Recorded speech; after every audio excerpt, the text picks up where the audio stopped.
This is the DAR Today podcast, and I'm your host, Brooke Bullmaster Stewart. We're so excited to hear this feedback that we're getting from so many of you that like this shorter weekly format. That's really exciting.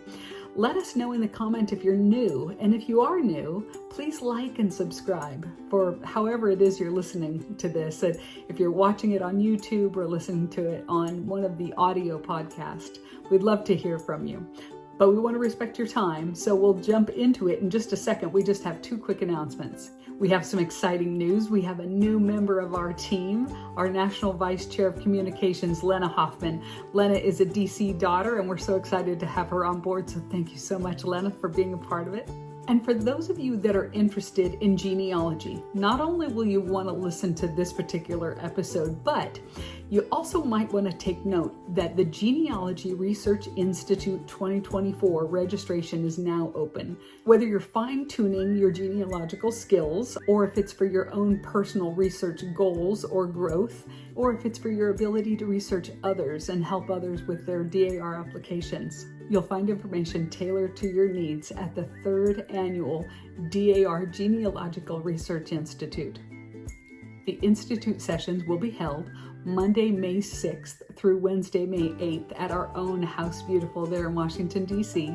So do check the members' website for registration and sign up quick because those spots move fast. But in today's episode, we'll be talking about the use of DNA in our DAR applications.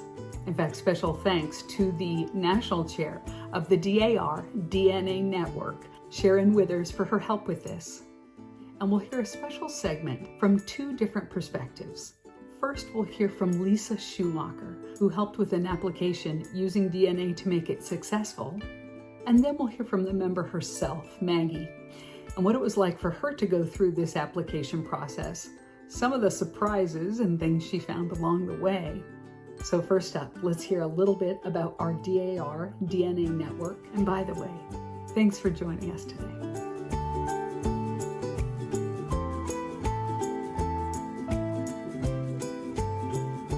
Direct-to-consumer DNA testing, offered by companies such as Family Tree DNA and Ancestry, provides an exciting new tool for genealogy, especially when the traditional paper trail of documentation doesn't exist or is inaccessible.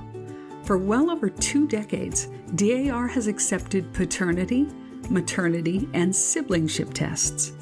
And in 2014, DAR began accepting Y-DNA testing for the purpose of proving a new son of a proven DAR patriot. And then, very exciting, in 2020, the use of autosomal DNA tests was accepted as part of the documentation for connecting generations 1 to 2, 2 to 3, or 3 to 4. DAR recognizes the value of DNA testing and continues to look at ways to expand the current DNA policy. Now, while the majority of approved applications requiring DNA evidence have been for adoptees unable to obtain their birth information due to sealed adoption records, others have involved misattributed paternity or informal adoptions of a parent or grandparent. There's a wonderful story that got sent to us that we just did not have time to dive into today on today's podcast, but I would encourage you to search it out by going to the Units Overseas Committee page on our members' website, and then specifically the Sasebo chapter in Japan. Request a copy of their newsletter, the August 2023 edition. There's a great story entitled Uncovering the Mysteries of My Paternal Redmond Line, A Journey Through Y-DNA Testing by Michelle Redmond. I wish we could have talked about this one. There's so many compelling stories with what our members are finding as they look through their DNA results. But today's story highlights another way DNA can be used to connect a Revolutionary War patriot.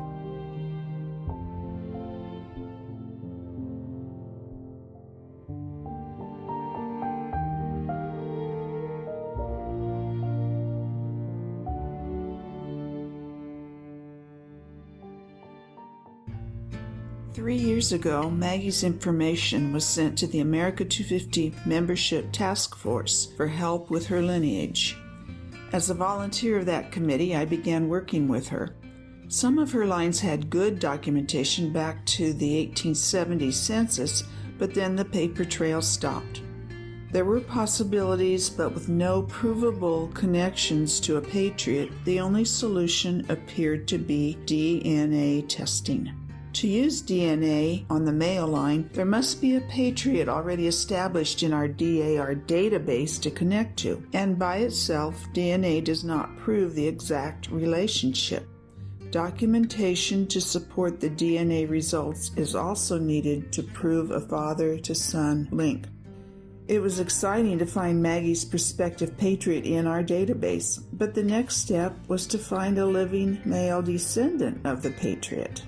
After some digging, I found a possible cousin. I reached out to him and he responded right away. He agreed to help, so Maggie then worked with him and her own brother with their DNA tests. The results came back that the men were a 37 marker match as required by DAR. From the beginning, I was excited to incorporate DNA into an otherwise unprovable lineage. And it was an incredible experience to work with Maggie. We had a few hiccups along the way, but we worked them out together. I am so happy that Maggie's desire to join DAR was fulfilled. My name is Maggie Swift, and I am privileged to tell my information regarding my application to the Daughters of the American Revolution. Both of my parents valued civic-minded life. Help others when you can. Work hard. It seems this came naturally to them from their families, respectively. The world sees me as a white woman, but I am a mixed person. When I see family, I see shades and textures. I lost my mother when I was 10 years old. She was a white woman.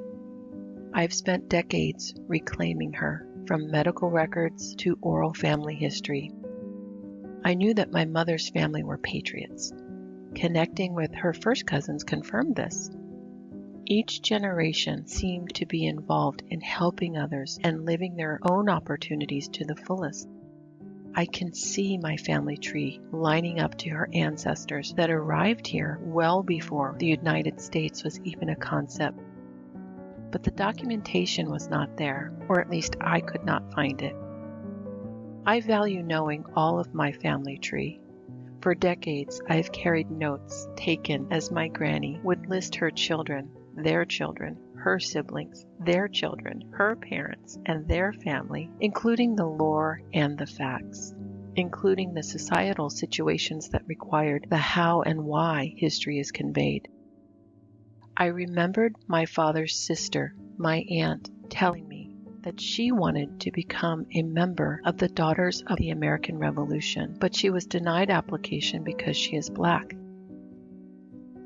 I initially applied to the Daughters of the American Revolution in Pennsylvania to honor my mother, but this quest quickly morphed into so much more. It turned out that my mother's line did not have the exact documentation required to support my application, but my father's family did. I would not have known about my father's lineage to the DAR if the DAR genies helping me hadn't thought to investigate other avenues. The volunteers found a connection with another direct Swift descendant who holds the DNA link required, a male white cousin. I was encouraged to reach out to him, to share my interest and see if he held the same values. I hit the jackpot. Not only does this cousin hold the same values of knowing family history, but his father helped to create the Sons of the American Revolution in his geographic area. My newfound cousin was unable to validate or share the complicated parts of our history, but he did share his DNA to help me on my journey. He shared his DNA, wishing me the very best of luck. My ancestry is one of those uncomfortable, unspoken known histories in America. My Swift Patriot line was absolutely on paper, and horrifically so. Mine is the type of history that isn't discussed outside of the family. My white Swift ancestors were absolute patriots. They came to the U.S., and supported the cause to get from under a king to be able to live their life to the fullest. In the times of legalized slavery, my white ancestors involved themselves in the American Revolution. They also participated in the use of owning slaves for personal family growth.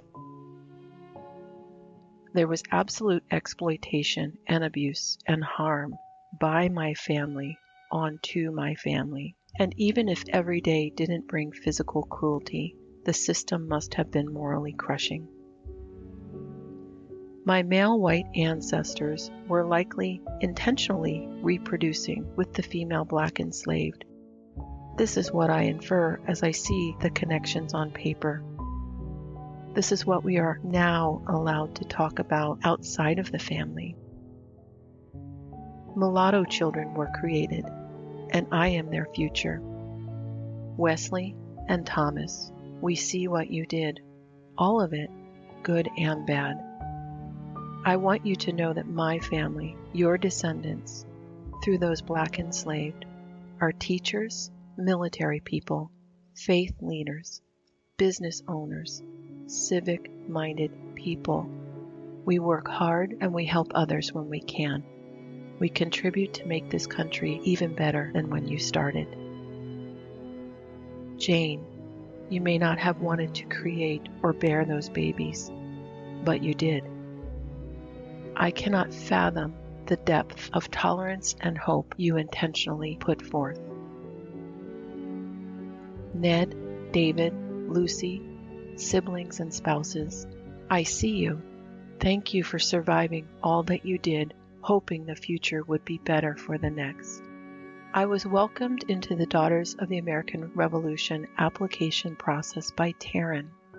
She was so encouraging, saying, "This might take time, but don't give up. You are welcome here."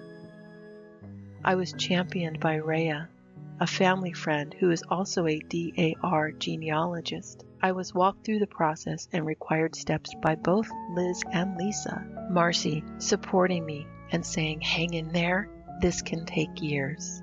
And my sister-in-law Nancy sharing her victories and setbacks trying to establish on paper her own lineage. It can be highly emotional to know what you know, but finding the resources that puts credibility on the table is tedious work. And it takes a team. It takes special talent and interest. This is what sets the Daughters of the American Revolution apart from other societies and clubs. Admission is research-based, requiring technical review and confirmation. Every sister in this society can say that we celebrate the creation of the United States of America, and we are from the people who made this happen, from the shadows and the light. I reached out to the chapter in my own town, Yuma, to do service work. I was enthusiastically welcomed into the Yuma meeting by Carolyn to join open activities and more. It will be my privilege to work with others who value the beautiful and the ugly, wins and losses, accomplishments and defeats that our families went through to establish our country. The bravery and dedication it required is not lost on me, from everyone who gave. I treasure my heritage, and I'm taking a seat at the table while bringing all of my family with me.